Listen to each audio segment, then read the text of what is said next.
Hey Standardbred lovers, Nick here from Raising the Standards. Today I wanted to talk to you about the power of pivoting and how you can introduce pivoting into your Standardbred retraining experiences to keep you tracking and moving forward. The whole idea of pivoting is so instead of getting stuck in a rut and not knowing how to move forward, you just simply swivel and go in another direction. Now, we do some really deep, intensive trainings on pivoting in some of our online courses, particularly our 30 Days to Standardbred Success course. A little different to what I'm doing today. Today, I just want to introduce the whole idea of pivoting and to get your head wrapped around how being a bit more flexible, because that's what pivoting is. It's flexibility, it's changing tact, going in a different direction when things get tricky, how that can be really powerful in your retraining journey to keep your positive mindset, to keep you motivated, and to keep you ultimately moving forward rather than getting stalled. So the first thing I will say when it comes to pivoting is if you are needing to pivot because something has popped up in your retraining journey that is a challenge, first thing you'll need to do is really identify, okay, well, what is the problem that I am facing? And I want you to think about, okay, well, why is this thing happening? Is what is stalling my progress related to my Standardbred's behavior? Like, are they doing something that is proving really tricky for me to work through? Or I don't really know how to approach it with them or to correct certain behaviors. The thing to think about is, okay, well, what parts of their past life as a harness racing horse might be causing my Standardbred to work this way? Like, for example, if your Standardbred is rushing and you feel really unsafe, you might need to just stop to think for a minute that, you know, this is something that is quite normal for racehorses because their job up until this point has been to run really fast. And apart from days where they're just doing jog work or days where, you know, when they're warming up or cooling down, pretty much the horse's entire working life has been geared towards you get your gear on, you go out on the track to work and you go really fast. So sometimes it's important to not only identify the problem that's going on, think about why could this be happening? Is it normal? Is it expected? Is it something that I'm going to have to work through?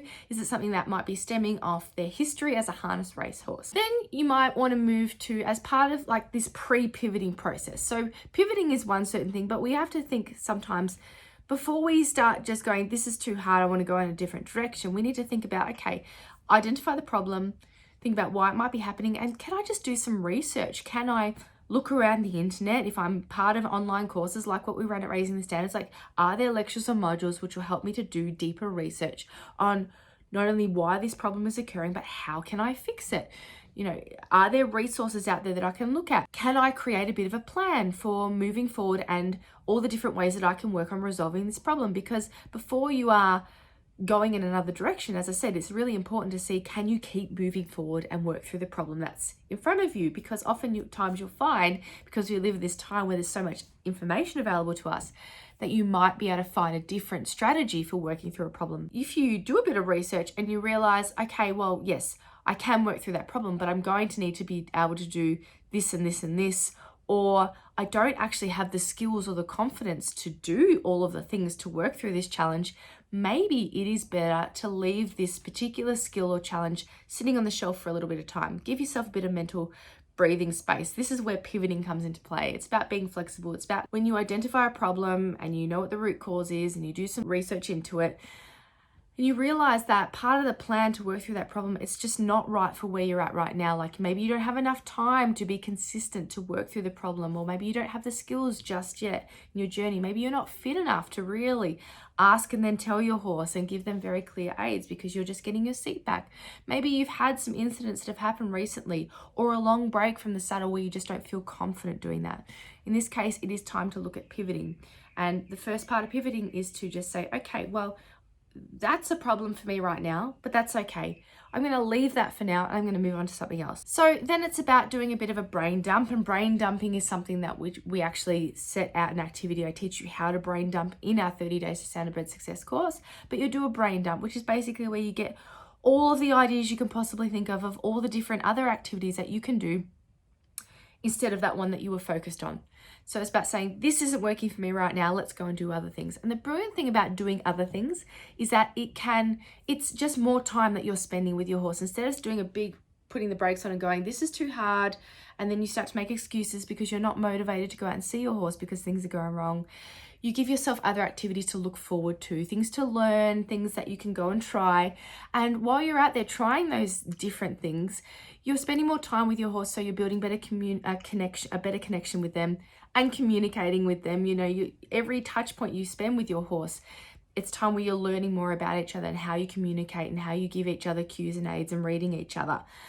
It also can help to be doing other things so that your horse gets a little bit fitter, so that they get a bit stronger, so that some of those racing behaviors are pushed further and further back in their mind because they're doing things with you every day, which are keeping their focus and attention.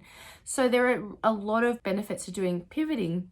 And then once you've gone in another direction for a while, the great thing is that all of those experiences that you have can mean that in 3 months' time, you might feel ready to come back and reapproach that thing that you found really challenging in the first time, the thing that you moved away from. You can circle back, and you might be in a much fitter position yourself. Your horse might be fitter and stronger. You might be communicating better and not having some of the issues. You may actually just find that by doing other things. I gave the example earlier of your horse rushing. By doing other things, you might actually find that the rushing resolves, because as you're working on different activities, your horse starts to tune into you more. And so sometimes pivoting away from that thing rather than trying to work on it every day, working on other things can help to resolve those issues. That's the benefit and the power of pivoting. It's all about going, I'm stuck here right now, but rather than staying stuck, I'm going to go in another direction and try something new. It has a lot of benefits. If you would like to learn more about the specifics of what are the skills that you should be doing, and not only what are the skills that you could be doing when you do a pivot, but how are you able to pick skills and identify skills that will take you towards your ultimate Standardbred goals? And we do that in our 30 Days to Standardbred Success course. We have a goal setting activity where we look at breaking down all of the little skills that we need to do to achieve mini milestones, to then do other skills to achieve our big goals. And it really sets it out so that we're not just randomly riding around, we're actually doing things that have bigger benefits, whether it is in strength and conditioning, communication, introducing our horse to scenarios that they're going to need to approach one day. There's a whole bunch of things that you can do rather than being stuck, but also not just then going, I'm just going to randomly ride my horse around to have some good experiences. You can actually be ticking along and pivoting to other skills that are key, that take you in the same direction as where you want to go one day. So we have all of that in our online courses, but I wanted to introduce to you the idea of pivoting, because pivoting is so powerful. It keeps you moving forward, keeps you in a great headspace. It's not something we often think about. We often get stuck in ruts because it all seems too hard. So I just wanted you to think about that in another way, being really flexible in your training and being able to go, okay, well, this isn't working, I'm going to try something different, or I'm going to go in this direction for a while, or focus on this instead. It just lends itself to such good results on the whole. There is no rush. And the great thing is that by doing other things, you're actually furthering and progressing your journey on the whole. So I love pivoting. I do it all the time. I've had to do a lot of it lately because I've come back into riding after having children, and I haven't had my own horse. And then I've had a string of injured horses who have been unsuitable for me. And, it's been a real journey to get back into the saddle. I very easily could have said 4 horses ago, oh, this is just not meant to be. The universe is telling me to stop. But instead I've gone, okay, well, it's not. So I've just got to go in another direction for a while. Maybe I just need to take a pause on finding a horse and focus on this, or go and do some work on myself, my mindset, my strength, my conditioning, go and ride a schoolmaster, go and borrow a horse from a friend, whatever that looks like. Because for me, my ultimate goal is to be back in the saddle on a Standardbred, as soon as I can. But there are so many other things that I can do to get me towards that dream whilst I'm trying to find the right horse. So that's something that I just wanted to, give you an active example of how I've used pivoting in my own life. We've had lots of our online students who have also really tracked some amazing progress, pulled themselves out of really negative mindsets because things have been going wrong, tried something new, tried something that moves them towards their goals but on a different path, that have been really, really powerful. So reach out via direct message to the Raising the Standards Facebook page, or send me an email, raisingthestandards@hotmail.com, if you'd like some more information. But otherwise, I'll leave a link to our 30 Days to Standardbred Success course. I think that's a really good one if you think that this style of training and this new and different way of thinking about your horsemanship journey might be of help to you. Okay, bye.